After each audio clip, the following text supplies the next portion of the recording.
So I've been making videos for YouTube for a very long time, but there's still some deep, dark secrets about this YouTube channel that you may not know about. And we're gonna talk about them all right here on episode 83.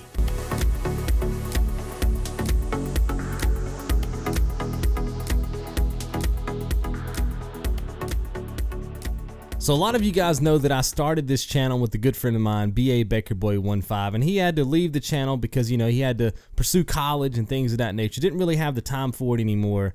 And I was faced with the decision as to whether I wanted to continue the channel or not. Now, obviously, I'm still here, so I did decide to keep the channel. But what you don't know is that I almost ended this channel to start a fresh channel. This is something that I don't think anybody knows.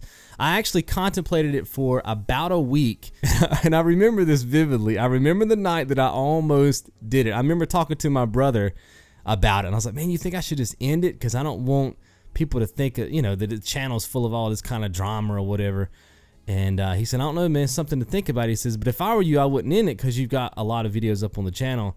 And I remember going to the back office of YouTube, and there's a button that you can hit that says like in your channel or whatever. And I sat there for hours just staring at this thing thinking.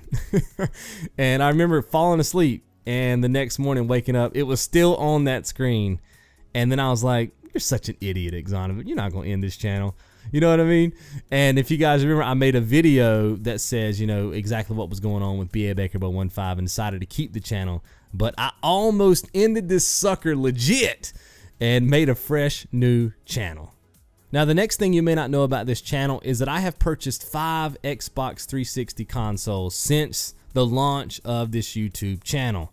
Now what you have to understand is that prior to that, I never really had a 360 for a very long time. I did have one 360 and I had it for maybe a month and a half. I remember playing like all the big titles like your Halos and your Gears and stuff like that. And I was like, there's really nothing else I want to play on it. So I remember selling it and just buying some more PS3 games and buying some retro games online. And that's where I spent, you know, my profits from selling it. Now what makes this even more hilarious is what I did to try to keep these consoles working. I was watching all kinds of YouTube videos to keep these things from overheating. I was putting Q-tips in the back of the fan, if you guys have seen that trick. I was doing the hot towel trick, and I would let these things just heat up and cool down all the time, man, just to get another 2 hours of gaming in, because I just didn't want to go out and spend the money, right? I knew that Xbox One was coming out and I was probably going to be transitioning over, and I was just trying to prolong the life of these consoles. It got so extreme that the last 360 I had prior to the one I have now, I had my bathroom was off of my room, right? So I just ran a long cord from my setup into the bathroom, and I would have to put the 360 on a stand in the bathroom and try to turn the fan on, right, so it would ventilate and keep it cool in there. And it ran really well for a long time, and that was the one that was having the overheating issues a lot. If you guys remember when I was playing Dark Souls 2, I had some issues with the video. If you go back and watch it, you'll know what I'm talking about. That was my 360 overheating. And then I would go in there and either towel it up or do the Q-tip trick and get that sucker working again. And like I said, when I played Resident Evil 6, I put in, I don't know, like 14 or 15 hours in one day on that game so I could get a ton of videos up, and everything was working fine. And then I go to sleep and wake up, turn that sucker on, red rings. So I mean obviously a big portion of that was on Xbox's end, and with, you know, the fact that they had kind of some faulty hardware, but I was running these machines like crazy, son, trying to get videos up, because you guys know when a game comes out, you know, I'm on a deadline. I got to get the videos up as fast as possible, so I got to get these big play sessions in so I can get footage so I can edit. So yeah, I'm on my 5th Xbox 360 console, and like I said, prior to having a YouTube channel, I never really owned one at all. Now here's something else you may not know about this channel. Up until Uncharted 3, so from the very first video that we made, which was a Battlefield 3 video, it was a trophy video, up until Uncharted 3, we never had a gaming headset. So we could never really hear the sounds of the games that we were playing. Now, obviously during our practice runs, we could hear the sounds, right? Because we weren't recording and we could just turn the volume up on the TV, no big deal. But if we did like a live walkthrough or a playthrough, kind of similar to what I did in Uncharted 3 with my personal play and my RTC, it was all mute. I could not hear the game volume whatsoever. Now, two things happen when you can't hear game audio. The first one is the game cues, right? The sound cues. A lot of times games will have sound effects or something like that that kind of, you know, hints as to what's about to happen or when you should shoot your gun, or, you know, so forth and so on. And the second thing that happens is you're talking into a laptop mic that is sitting, you know, a good distance away from you, and you can't hear anything but your own voice. You know what I mean? And that is the weirdest feeling. Like, even right now when I'm doing this commentary for you guys, I don't have any audio tracks. It's just me talking. It is the weirdest thing, at least for me it is, because the only thing you hear is your own voice. And you know that there's stuff going on the screen, but you can't hear it.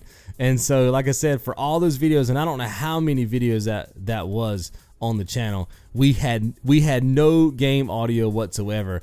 There were times, and you might be able to hear this in some of the commentaries if you go back and watch them, there were times where we would bump up the volume on the TV, I mean to like 5, just so we could barely hear it, right? Because some of the games did require a little bit of audio cues. Like I remember Max Payne 3, we wanted to hear the game sounds, right? And so we turned it up. I mean, we turned it up to like 4 or 5, bro. We could barely hear it. And we were like, please don't let them be able to hear this in the background, or no echoes going on. But yeah, from Battlefield 3 to Uncharted 3, we never heard the games that we were playing.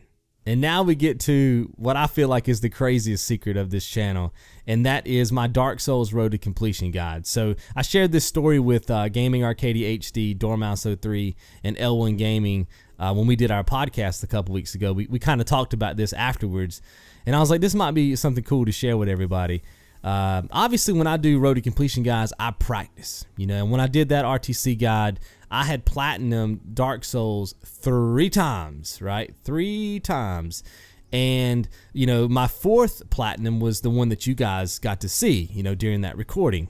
But what you may not know is that I was not 100% sure that the platinum trophy was going to pop on that 4th playthrough. And you're probably saying, well, how would you not know, right? If you just platinumed it 3 times and we know you take notes, you know, you write your own guide, how would you not know that the 4th time, you know, that the trophy was not going to pop? It's very simple, right? Because when I did my practice runs, I'm always narrowing down information, right? I have my first playthrough of a game. My guide is huge, and then I play through it again, and I go, oh, I don't really need. I can cut that out. I can cut that part out. We really don't need to go over there and get that item. We don't need that. And I'm constantly like decreasing the size of the guide to make it as streamlined as possible. And even though I'm getting the platinum, I'm cutting stuff out, right? And on that 4th playthrough, I didn't have a chance to go through and actually practice the run with all the stuff that I had cut out. And you guys know when you go to get that Knight's Honor trophy, when you have to level up all your weapons and all that kind of stuff, I mean, I had to have it down to the perfect soul count. Everybody had to have the exact amount of souls so we could level up everything, and we had to have all the right items. And I had no clue if my math was correct. And if you go back and you watch the video where the Knight's Honor trophy popped, you will hear it in my voice that I was not 100% sure. And I think now, knowing this information, you might be able to hear that in my voice. I did try to play it all smooth, like, yeah, we just got that trophy, son. But I was scared because I had filmed this entire Road to Completion guide. And if this trophy does not pop, I got to record this bad boy from scratch all over again. So I was literally, and I kid you not, guys, I was sweating bullets in my chair when I was running that game, and I got to that point where we had to get the Knight's Honors. I was absolutely sweating bullets because I was like, I really don't want to have to run this game a 5th time. So that is by far, to me, the craziest like secret to this channel that you guys may not know about. So hopefully you guys have enjoyed this video, and I'll see you guys right back here tomorrow.